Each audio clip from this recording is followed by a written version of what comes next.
원래 신년 첫 주 수요일이라 담임 목사님께서 말씀을 선포하실 차례인데 또 교육위원회도 헌신 예배나 여러 가지 일정이 하나님 뜻대로 제 예상과 달리 이렇게 돼가지고 제가 첫 번째 수요 기도에 좀 부족하지만 말씀을 전하게 되었습니다. 박수 쳐주시니까 마치 부임한 것 같네요, 제가. 네, 준비한 말씀 또 함께 나누도록 하겠습니다. 예전에 한동안 유행했던 그 영상이 제가 말씀을 준비하면 떠올랐는데 옛날에 그 EBS에서 지식공감 지식 채널 2 영상 그런 영상이 있었어요. 그래서 지금이야 그게 너무 소위 말하는 유튜브 쇼츠 이렇게 짧은 영상이 유행했지만 그 당시에 굉장히 파격적으로 3분 정도의 지식을 전달하는 그런 영상이 있었습니다. 그 중에 마라톤을 완주하는 법이라는 그 영상이 있었는데 그 영상이 참 기억에 남습니다. 영상에서는 그 마라톤을 완주하는 법에 대한 그 선배들의 조언, 실제로 마라톤을 완주한 사람들의 그 조언을 이야기합니다. 한번 들어보세요. 마라톤을 완주하려면 이렇게 하시면 됩니다. 한 번에 42.195km로 뛴다고 생각하지 말고 1,000m씩 41번씩 뛴다고 생각하면 된다고 합니다.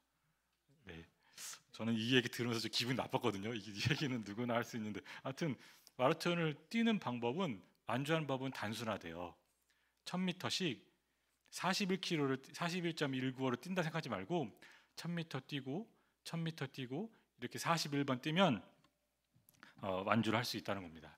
그런데 아무리 그렇게 알고 열심히 연습을 하고 뛰어도요 한 35번째 정도 35km 정도 되면 인간의 한계가 온대요. 근데 그때 어떻게 되냐, 그게 이제 그 영상의 핵심이었는데 자기가 아무리 연습을 해도 너무 힘들어서 안 됐는데 결론은 그냥 뚫고 지나가는 거. 그 벽이 있다고 생각했던 거를 벽이 있다고 여기지 말고 35번 넘어서 36번, 37번째 나아가면 그렇게 완주를 할 수 있다. 그게 영상의 이야기였습니다. 오늘 김동수 집사님 나오셔서 이렇게 정말 인생의 마라톤을 또 완주에 가 계시면서 또 신앙에 또 좋은 간증 또 찬양 올려드렸는데 우리가 인생을 마라톤에 비유를 많이 하잖아요. 근데 진짜 우리의 인생은 단거리 경주보다는 장거리 마라톤에 더 해당되는 것 같습니다. 그런데 제가 또 한편으로 생각을 해보니까 마라톤하고 또 우리 인생은 좀 다른 것 같아요.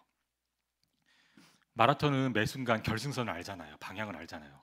그러니까 내가 저 방향으로 가면 결승선이 있고 끝난다는 그 방향을 알지만 우리 인생 가운데서는 감히 또 제가 말씀드리지만 또 우리 신앙의 선배들 많이 계시지만 방향을 모를 때가 더 많은 것 같습니다. 힘있게 뚫고 방향만 알면 힘있게 뚫고 가고 싶은데 방향을 상실할 때가 너무 많은 것이죠. 조금 요즘 우리 세대가 그렇지 않습니까? 우리 시대가 정치인으로부터 모든 지도자로부터 방향을 상실한 시대를 우리가 살아가고 있는 모습을 보고 있는 것이죠. 또 마라톤은 1,000m가 41번 쌓이면 이렇게 수량적으로 계산할 수가 있잖아요. 내가 1km 왔구나, 10km 왔구나, 하프를 뛰었구나. 근데 우리 삶은 수량적으로 계산할 수가 없다는 것이죠. 우리가 남아있는 그 시간이 얼마만큼인지. 우리는 믿음으로 하나님 나라 천국에 들어간다는 그 소망이 있지만 그 소망이 이루어지기까지 얼마만큼 남아있는지, 당장 오늘 밤에 끝날 수도 있는 것이고 생각보다 더 길게 남아있는 것일 수도 있는 것입니다. 그러니까 사실은 인생을 마라톤에 비유함과 동시에 마라톤처럼 인생이 되면 참 좋겠지만 그렇지 못한 경우를 우리가 보게 된다는 것이죠. 저희 집 아기가 요새 좀 등센서가 발달을 해가지고요 침대에 내려놓기만 하면 이제 우는 그 시점을 열심히 지나가고 있습니다. 저희는 이제 저희 집에서 오징어 굽는다고 표현을 해요. 침대에만 누우면 오징어를 구워요. 이렇게 막 온몸을 비틀면서 찡그리면서 그래 그렇구나.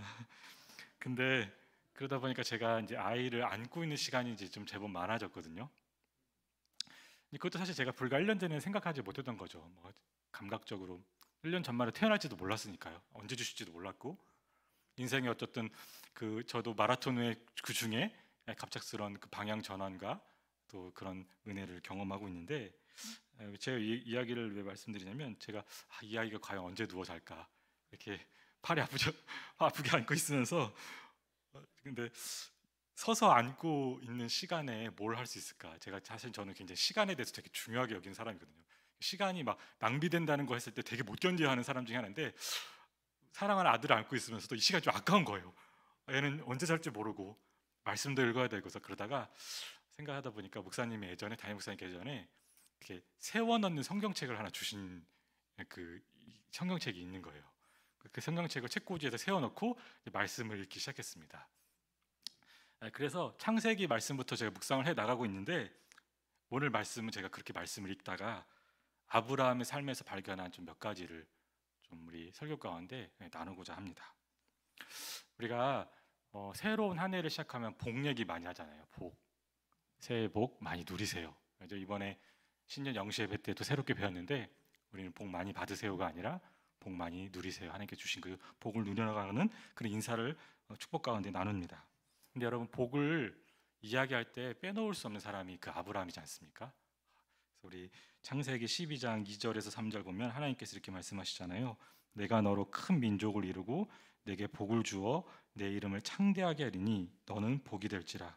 너를 축복하는 자에게는 내가 복을 내리고 너를 저주하는 자에게는 내가 저주하리니 땅의 모든 족속이 너로 말미암아 복을 얻을 것이라 하신지라. 여러분, 여기서 복이 몇 번 나왔죠? 5번. 복, 복, 복, 복, 복. 네, 이렇게 하나님께서 복을 주신다고 아브라함에게 약속하셨어요. 근데 제가 이번에 창세기 말씀을 읽으면서 새삼 발견하는 것은 참 아브라함의 인생이 기부하다는 거예요. 여러분, 만일 마라톤 경기를 뛰고 있는데 그 마라톤 경기에서 결승선이 갑자기 바뀌었어. 결승선이 이쪽인 줄 갔는데 저쪽이래요. 뒤쪽이래요. 그래서 출발선으로 다시 돌아가는 그 일을 너무 상상하기도 싫잖아요. 근데 아브라함 인생이 그랬다는 겁니다. 아브라함의 삶이 그렇게 제자리 걸음 걸을 때가 많았다는 거예요. 한 가지만 예를 한번 들어보면, 창세기 12장에서 하나님께서 아브라함에게 아까 말한 소위 말한 복, 민족과 땅과 자손을 약속하신 놀라운 하나님의 복을 그렇게 허락하시고 말씀하신 그 뒤에, 바로 뒤에 무슨 얘기가 나오냐면 기근이 들어서 애굽으로 들어간다. 이것도 참 너무 한번 우리 깊이 생각해 볼 필요가 있는 말씀인 것이죠. 하나님 분명히 복을 말씀하셨는데 그 복 다음에 그 복 가나안 땅에 기근이 들어서 애굽으로 갔대요.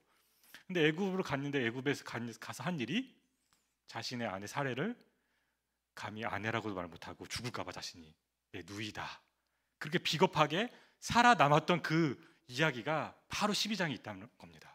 근데 그 12장으로부터 이게 25년이 지났어요.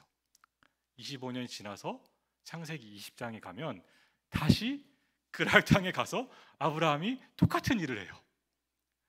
아비멜렉 앞에 서서 너무 무서워서 이 사라를 나의 아내라고 하지도 못하고 누이라고 해서 빼앗아가 버린. 그러니까 창세기 12장 15절에 보면 바로의 고관들도 그를 보고 바로 앞으로 칭찬하니 그 여인을 바로의 궁으로 이끌어 들인지라. 너무 비극적인 이야기죠. 근데 20장 2절에 보면 그의 아내 사라를 자기 누이라 하였으므로 그랄 왕 아비멜렉이 사람을 보내어 사라를 데려갔더니, 25년이 지났는데 거의 비슷한 상황으로 다시 돌아오고 만 그 아브라함의 인생, 아브라함의 삶, 참으로 기구하고 가장으로서, 남성으로서, 남편으로서 너무나 비참한 모습인 것 같아요. 그런데 여러분, 하나님께서 내가 내게 보여줄 땅으로 가라, 그렇게 아브라함이 말씀하셨을 때 나이가 75세였잖아요. 그 75세, 창세기 12장 4절에 보면 75세라고 이렇게 되어 있는데, 그 75세 이전의 아브라함의 삶에 대해서는 우리가 전혀 잘 몰라요. 어떤 삶을 살았는지. 그런데 이게 참 조심스러운 문제고 참 안타까운 문제지만, 우리 인생을 사람들이 보기에 딱 한 문장으로 요약할 때가 많거든요. 저 사람은 저런 사람이야. 그리고 자기 스스로도 내 인생을 그냥 한 문장에 잔인하게 요약할 때가 너무나 많아요. 그런데 창세기 11장 27절 32절에 보면 아브라함의 75년 인생, 사라의 65세 인생 요약을 한 문장으로 요약하고 있는데, 그 요약은 뭐라고 되어 있냐면 11장 30절, 사례는 임신하지 못함으로 자식이 없었더라. 75세 인생, 성경에 딱 한 구절로 딱 요약을 했는데, 사례는 임신하지 못하여 자식이 없었더라. 하나님께서 창세기 12장에서 내가 아브라함 너로 하여금 큰 민족을 이루게 할 것이다, 내가 민족과 복과 땅을 약속한다 하셨지만 그 이후로 25년 동안 아브라함의 이야기는 끊임없이 소망했다가 끊임없이 현실에 타협하고 그런 반복이었다는 것입니다. 롯이 나의 상속자일까? 엘리에셀 이 종이 나의 상속자일까? 이스마엘이 나의 상속자일까? 특히 아브라함과 사라가 하갈을 통해 자녀를 얻으렸던 그 시도는 너무나 철저히 현실적인 시도인 거예요. 내가 아기를 낳을 수 없는 단산하고 90세 100세 이럴 때까지 못 끝났는데, 그러면 가장 현실적인 방법, 가장 일반적으로 택할 수 있는 그 당시의 방법을 택해서 자녀를 얻으려는 시도를 했다는 것이죠. 아브라함이 25년 전에 했던 그 애굽에서의 실수가 25년 후에 그랄 땅에서 동일하게 그 반복하는 그 하는 중에 아브라함이 본인 스스로를 표현하는 그 표현인데, 저는 그게 굉장히 처절하게 느껴지더라고요. 창세기 20장 13절에 보면 이렇게 아브라함이 아비멜렉에게 이렇게 말합니다. 하나님이 나를 내 아버지의 집을 떠나 두루 다니게 하실 때. 여러분, 우리가 아브라함 믿음의 조상이라 생각하고 아브라함 믿음은 대단하시오, 역시 믿음의 조상은 달라. 근데 아브라함이 25년을 살고 나서 자신을 뭐라고 아비멜렉에게 얘기를 하냐면, 하나님이 나를 내 아버지의 집을 떠나 두루 다니게 하실 때. 이 두루 다니게라는 단어가요, 타라는 히브리어 단어에서 나온 건데 비틀거리다는 단어예요. 방황하다는 단어예요. 갈 곳을 몰라 그 소나 양이나 말이 길을 잃어버려서 이렇게 길 잃은 양처럼 동요하고 흔들리다는 얘기를 아비멜렉 앞에서 하는 그 모습을 통해 너무 많은 것이 상상되고 너무 많은 것이 느껴지더라고요. 그리고 창세기 20장에서 성경에서 가장 아이러니한 장면이 나와요. 창세기 20장 17절 18절, 아브라함이 하나님께 기도하며 하나님의 아비멜렉과 그의 아내와 여종을 치료하사 출산하게 하셨으니 여호와께서 이왕에 아브라함의 사례의 일로 아비멜렉의 집의 모든 태를 닫으셨음이더라. 아브라함이 기도해서 아비멜렉은 순식간에 태가 열려서 자녀를 낳았는데 아브라함 25년 동안 기도했잖아요. 그럼 이게 도대체 뭐가 어떻게 되는 건지, 너무나 이 범죄했던, 어쨌든 모르고 했던 그 아비멜렉의 집은 번성하는데 자신은 정작 본인은 죽은 자와 같았던 그 모습 앞에서 아브라함 어떤 생각을 했을까, 그런 저런 묵상을 해보게 되었습니다. 근데 여러분, 이제 제가 좀 부정적으로 말씀드렸는데 여기서부터가 좀 나누고 싶은 말씀입니다. 성경은요, 아브라함의 일생을 한마디로 요약할 때 뭐라고 요약하냐면 임신하지 못하여 자식이 없었더라고 요약하지 않아요. 그건 세상의 관점이에요. 세상의 관점에서 75년은 그 당시에는 자식이 너무나 귀했기 때문에 75년 아무리 성실하고 열심히 살아왔어도 그 사람은 한 문장, 임신하여 자녀를 못한 사람이 된 거예요. 그러나 성경은 결코 그렇게 아브라함을 그 한 문장을 표현하지 않고 다른 한 문장으로 표현을 하는데, 창세기 15장 6절, 아브라함이 여호와를 믿으니 여호와께서 이를 그의 의로 여기시고. 저는 오늘 말씀에서 하나님의 복이 무엇일까, 하나님이 정말 아브라함이 복되다면 복복했다 하셨다면 25년 중에 아비멜렉을 정말 이렇게 기도했을 때 단순간에 태를 열어서 아기를 낳게 하셨던 것처럼 바로 주실 수 있었는데 왜 25년 동안 아무것도 일어나지 않고 좌절케 만드시고 25년 전에 실수했던 걸 또다시 반복하실 때까지 지켜보셨을까? 그러면서 두 가지가 좀 하나님에 대해서 깊이 와닿는 말씀이었습니다. 첫 번째, 하나님께서는요, 아브라함 이야기 시작부터 마지막까지 결코 지치지 않으시고 결코 변하지 않으셨어요. 저는 복이 무엇일까 생각했을 때 하나님의 이 여일하심이 복이더라고요. 하나님은요, 우리와 상관없이, 우리 상황과 상관없이, 우리 어떤 그 어떤 것과 상관없이 여일하세요. 창세기 12장부터 창세기 마지막 장까지 하나님이 여일하게 아브라함에게 약속하셨던 그 약속을 이루어내고 계셔요. 사실 아브라함의 이야기는 창세기 12장에서 끝날 수도 있었어요. 애굽에서 아내를 뺏기고 아내를 잃어버린 채 끝났을 수도 있었어요. 그게 우리 현실에서 생각하는 이야기들이잖아요. 어떤 일이 일어났을 때 하나님 계시지 않고 하나님 계신다고 하면 다 거짓말이야, 끝나. 그게 세상에서 우리가 날마다 듣고 다 자라는 지내는 이야기라는 것이죠. 그러나 하나님께서는 창세기 12장 애굽에서 실패로 끝내지 않으셨어요.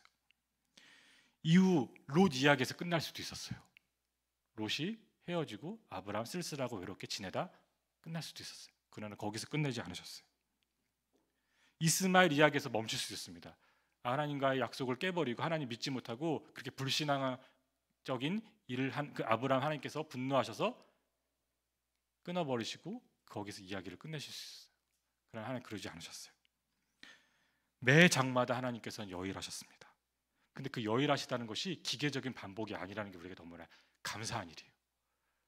하나님이 여일하시는데 기계적으로 그냥 반복하시니까 우리가 뭘 기도하든지 뭘 하든지 하나님 마음대로 해버리시는 그런 하나님이 아니시라, 하나님은 여일하심과 동시에 너무나 정말로 인격적인 분이세요. 12장부터 20장 이르기까지 하나님 계속 아브라함과 대화하시고 용기를 주시고 소망을 주시고 힘을 주셨습니다. 오늘 우리가 본문 말씀에서 다시금 놀라는 것이 있는데, 하나님께서는 아브라함의 실수로 인한 그 결과, 이스마엘이라는 실수로 인한 결과가 있지만, 그리고 오늘 아브라함의 기도를 보시면 얼마나 믿음 없는 기도인지 몰라요. 그 믿음 없는 기도까지도 귀 기울이신 하나님의 그 여일하신 하나님, 인격적이신 하나님을 우리가 본문 말씀 가운데서 보게 됩니다. 우리 18절에서 20절 말씀, 아브라함이 이에 하나님께 아뢰되 이스마엘이나 하나님 앞에 살기를 원하나이다. 하나님이 이르시되 아니라 내 아내 사라가 내게 아들을 낳으리니 너는 그 이름을 이삭이라 하라. 내가 그와 내 언약을 세우리니 그의 후손에게 영원한 언약이 되리라. 이스마엘에 대하여는 내가 내 말을 들었나니 내가 그에게 복을 주어 그를 매우 크게 생육하고 번성하게 할지라. 그가 12두령을 낳으리니 내가 그를 큰 나라가 되게 하려니와. 여러분, 여일하시고 인격적이신 하나님으로 말미암아 아브라함이 복이 될지라 말씀하신 그 말씀이 지금 현실 가운데서 이루어지고 있습니다. 하나님의 말씀대로 이스마엘과 아까 함께 봤던 심지어 아비멜렉까지도 그 아브라함의 기도를 들으시고 복을 주세요. 심지어 아브라함의 그 믿음 없는 기도, 하나님 저 솔직히 포기했습니다. 이스마엘이나 하나님 잘 됐으면 좋겠습니다 라는 그 믿음 없는 기도까지도 하나님께서 들으셔서 그 복을 이스마엘에게 흘려보내게 하셨다는 약속을 우리 본문에서 하고 계시는 것이죠. 그러니 진짜 복이 무엇입니까? 여일하신 하나님, 한 번도 변하지 아니하시고 여일하게 일하시며 인격적이신 하나님이 진정한 복임을 말씀 가운데서 발견하게 되더라고요.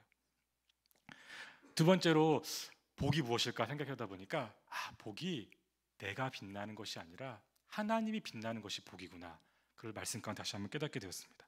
아브라함과 사라의 인생 한 문장 이거였잖아요. 11장 30절, 임신하지 못함으로 자식이 없었더라. 신약의 히브리서 기자는요, 그들이 어떤 존재냐고 표현하면 죽은 자와 같은 사람이라고 표현합니다. 히브리서 11장 12절, 이러므로 죽은 자와 같은 한 사람으로 말미암아 하늘의 허다한 별과 또 해변의 무수한 모래와 같이 많은 후손이 생육하였느니라. 아브라함, 사라는 죽은 존재와 같았다는 거예요. 그러니까 아브라함 이야기는요, 처음부터 하나님만이 푸실 수 있었던 이야기라는 것입니다. 아브라함과 사라도 나름 최선을 다했죠. 순간순간 아브라함 보면 정말 현실적인 선택을 하고 있어요. 하나님 앞에서 하나님 제가 자식이 없으니까 나의 시종 엘리에셀이 나의 상속자가인 줄 그래도 충분합니다. 그런 기도를 드리는 장면, 이스마엘이나 복을 받기를 원합니다. 그런 기도를 드리는 장면들, 얼마나 현실적인지 몰라요. 그런데 그러한 모든 현실적인 선택마저도 하나씩 어그러지고 점점 더 철저하게 사람의 능력은 꺾이고 하나님만이 복의 근원이심이 드러나는 이야기가 아브라함의 이야기라는 것입니다. 그렇게 오늘 말씀 본문을 보니까 15절에 하나님이 또 아브라함에게 이르시되 내 아내 사라는 이름을 사레라 하지 말고 사라라 하라.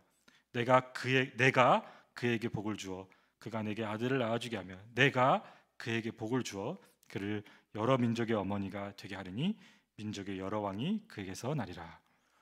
아브라함의 이야기를 보면 하나님께서 굉장히 강조하시는 그 표현인데, 그냥 말씀하실 수 있겠지만 내가 복을 주겠다는 말씀을 참 많이 하시더라고요.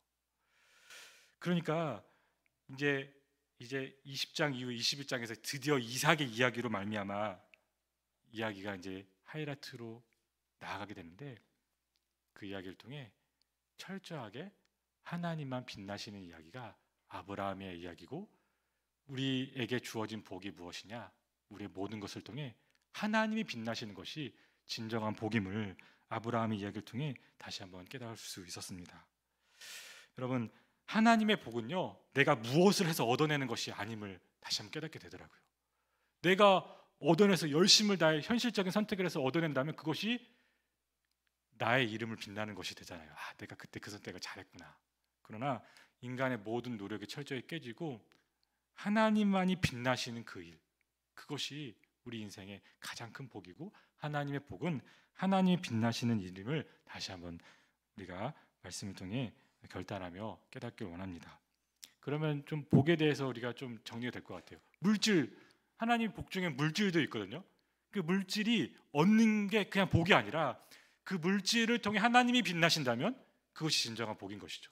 아무리 세상에 많은 물질과 건강과 그 모든 것을 복이라 생각하고 얻어낸다 할지라도 그것에서 하나님 빛나시지 않으면 그것이 복이 아니라는 것입니다. 여러분, 사람에게는 누구나 복을 움켜쥐려는 본능이 있는 것 같아요. 복 받고 싶죠. 근데 그 존 파이퍼 목사님이 이런 표현을 쓰셨는데 참 굉장히 기억이 남습니다. 하나님의 가장 큰 적은 그분의 선물이다. 하나님의 가장 큰 적은 그분의 선물이다. 그러니까 하나님의 적이 있다는 게 아니라 마치 우리에게 있어서 하나님께 다가가는 큰 적이 있다면 하나님을 바라보는 것이 아니라 하나님이 주신 선물에 그 콩고물에 우리가 너무 본능적으로 움켜쥐는 마음에 하나님이 사라져 버리는, 하나님의 가장 큰 적은 하나님의 선물이라는 그 말도 너무나 일리 있고 우리 마음 삶 가운데 적용되는 이야기인 것 같습니다. 늘 새로운 복, 더 큰 복, 내가 순간순간 원하는 복을 추구하는 우리에게 복이 여일하신 하나님이시라는 것, 복이 하나님만이 빛나신다는 것이라는 그것은요, 사실 우리의 본능을 거스르는 것이죠. 우리의 성향과는 안 맞는 거예요. 세상을 거스르는 일이라는 것입니다. 그래서 하나님께서 아브라함에게 약속하신 복이 마침내 예수님을 통해 이루어진다는 것, 그것이 그냥 너무 추상적이지 않는 것은, 하나님의 복은 정말 마침내 예수 그리스도의 십자가와 부활의 능력으로 나타나게 된다는 것입니다. 우리가 예수님의 십자가 앞에 섰을 때 우리 본능이 깨어지잖아요. 예수님의 십자가 앞에 섰을 때 우리 모든 계획이 깨어지잖아요. 예수님의 십자가 앞에 섰을 때 내가 복을 얻으려는 수많은 욕망들이 아무것도 아닌 것처럼 깨어지게 되지 않습니까? 예수님의 십자가 앞에서 인간의 모든 계획과 정욕에 따라 심지어 죄까지도 복이라 여기며 추구하는 본성이 깨어지고, 예수님의 십자가 앞에서 여일하신 하나님만이 드러나고 예수님의 십자가와 부활의 능력이 하나님의 복으로 다가오는 곳, 그것이 우리 예수님의 십자가이고, 우리 모두는 그 예수님의 십자가 앞에 서서 구원받는 존재로서 세상과 나는 간 곳 없고 구속한 주만 보인다는 그 고백을 주 앞에 드리는 존재로서 오늘 또 기도의 가운데 선주를 있습니다. 예수 그리스도를 믿음으로 구원받아 성도된 저와 여러분은 이미 하나님의 온전한 복을 누리고 있는 것입니다. 십자가 앞에 여일하신 하나님이 드러나 있고요, 십자가 앞에서 하나님이 가장 빛나시기 때문에 우리가 가진 것이 없어도, 우리가 세상에서 말하는 새해 복 많이 받으세요라고 말을 했지만 아무 복이 없는 것 같아도 십자가 앞에 오늘 또 앞에 섰다는 그 자체만으로 하나님이 십자가에서 예수 그리스도 유일하신 아들을 죽이시기까지 이렇게 여일하신 분이심을 다시 한번 우리에게 말씀해 주시고, 그 여일하신 하나님이시라면 우리 인생이 혹 나의 뜻대로 되지 않는다 할지라도 정말 마지막까지 지켜주시고 천국 들어가실 때까지 인도하시겠구나, 그러한 우리가 믿음의 확신을 주님의 십자가 앞에서 복으로 받아 누리게 된다는 것을 아브라함의 얘기를 통해서 다시 한번 깨닫게 됩니다. 제가 한 가지 예화로 좀 마치려고 합니다.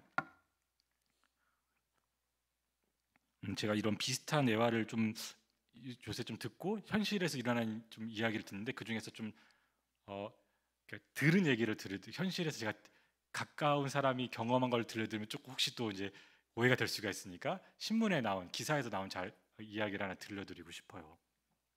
우리가 추구하는 복과 하나님 복이 다르다는 것을 좀 이해가 잘 말해줄 것 같은데, 안성에 함께하는 교회 이야기, 안성에 함께하는 교회가 있답니다.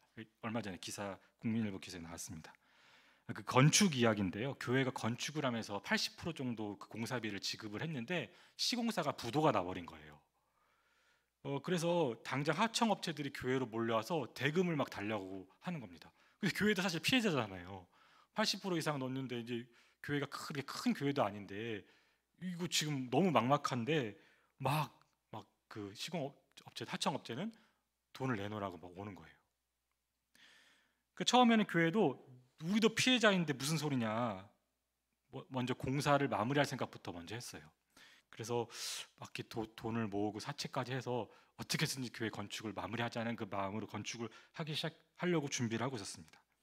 그런데 그 교회 목사님이 기도하는 가운데 꿈처럼 계속 반복하는 환상이 있었대요.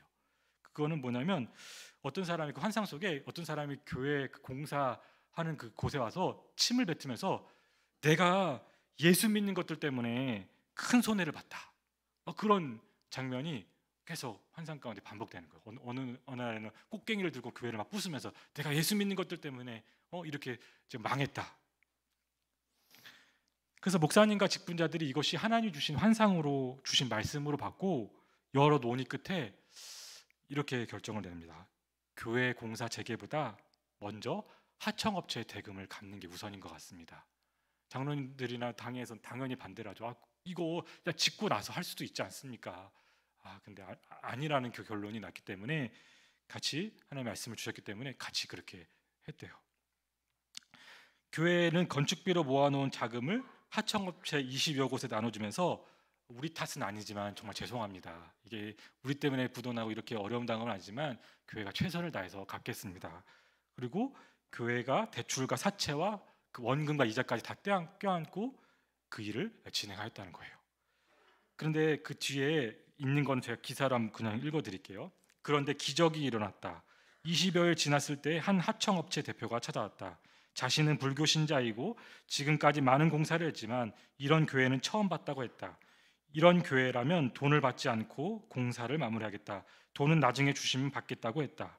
그는 다른 대표들까지 설득해 공사를 재개했다. 그렇게 교회당은 완공했고 공사비는 5년쯤 지나 모두 청산했다. 그뿐 아니라 한 합창업체 대표는 이 교회의 새신자로 등록했다. 다른 교회를 다니기 시작한 대표도 있었다. 또 이 교회가 좋은 교회라고 입소문을 내면서 교회는 빠르게 성장했다. 하청업체 대표는 대부분 지역 토박이들이었다. 여러분, 교회를 건축을 빨리 완성한 게 세상 사람 복이라고 말할 수 있지만 오늘 이 함께하는 교회는 그 복을 거슬러서 다른 선택을 했습니다. 저와 여러분이 세상이 복이라 말한 것들을 거슬러 진정한 복을 누려가고 하나님이 주신 복의 원리 중에 하나는요, 그 복이 흘러간다는 거예요. 오늘 아브라함이 기도했을 때 그 복이 그 이스마엘에게 흘러갔잖아요. 아브라함이 기도했을 때 아비멜렉에게 흘러갔잖아요. 그 놀라운 복이 흘러가는 것이 하나님 복의 원리라는 것이죠. 여러분, 진정한 복이 무엇일까요? 성도가 마라톤 같은 인생에서 때로는 원치 않게 우리 발걸음이 멈추고 때로는 오해를 받기도 하고 그 사람을 규정받는 그 한 문장, 사례가 임신하지 못하면 아들을 낳았다는 그 한 문장으로 요약해버리는 이 세상 가운데 우리 발걸음이 멈추고 방향마저 흐려질 때도 오늘 또 예수님의 십자가와 부활로 보여주시는 그 2055년에도 여일하실 그 하나님, 인격적이신 그 하나님이 우리의 복인 줄 믿습니다. 우리 삶의 모든 순간에 하나님만이 빛나시는 것이 우리의 복입니다. 아브라함의 그 20년 동안 처절했던, 어떻게 보면 그 100년 동안 처절했던 아들을 낳지 못하는 그 절망과 비참함으로 인해서 결국 하나님이 빛나셨잖아요. 그것이 아브라함의 복이었던 거예요. 우리 인생 가운데, 삶 가운데서는 우리 마라톤에 멈출 수밖에 없는, 방향이 바뀐 것 같은 그 억울했던 순간들이 다 하나씩 찾아오고 정말 이것이 하나님 계시다면 있는 일입니까? 라고 탄식할 수밖에 없는 그 일, 그러나 그 일로 하나님이 빛나신다면 그것이 복이 된다는 것이 아브라함을 통해 우리에게 주신 그 이야기고, 오늘 이 가운데 우리 가운데 또 우리 주변에서도 수없이 고백하는 간증의 제목이라는 것입니다. 그 복을 사모하며 동참하는 2025년 되시기 주님의 이름으로 축복합니다. 복이 우리가 참 얻어내는 것도 참 중요하지만 여일하신 하나님이 복이시며 하나님 빛나시는 것, 그 복이라는, 하나님 빛나시는 것이 복이라는 것만 붙잡으면 2025년 정말 행복한 한 해가 될 줄 믿습니다. 그런 은혜가 주님의 은혜 가운데 여러분들에게 있기를 주님의 이름으로 축복합니다. 기도하겠습니다. 아버지 하나님, 우리가 정말 새해 복을 또 서로 축복하며 한 해를 시작했지만 하나님의 복이 무엇인가를 다시 한번 말씀 가운데 깨닫게 해주시고 결단케 해주셔서 감사드립니다. 우리 상황과 형편과 기도와 탄식과 그 어떤 괴로움과 상관없이 그럼에도 불구하고 여일하시며 인격적이신 하나님이 진정한 복임을 우리의 입술로 고백합니다. 우리의 상황과 형편과 그 어떤 것, 그 탄식과 상관없이 그것을 통해서 하나님이 빛나시는 것이 진정한 복임을 다시 한번 선포하며 고백합니다. 그러한 고백이 우리 삶의 진정한 고백이 되게 해주시고 2025년 한 해 동안 우리를 붙잡는, 우리에게 넘치도록 역사하시는 주님의 하나님의 진정한 복이 되도록 역사하여 주시옵소서. 그러기에 오늘 다시 한번 주님의 십자가 앞에 섭니다. 매일 주님의 십자가 앞에 섭니다. 예수님의 십자가 앞에 설 때마다 이 복이 깨달아지고 누려지는 우리 삶이 될 수 있도록 주님 역사하시고 인도하여 주시옵소서. 예수님의 이름으로 기도드립니다. 아멘.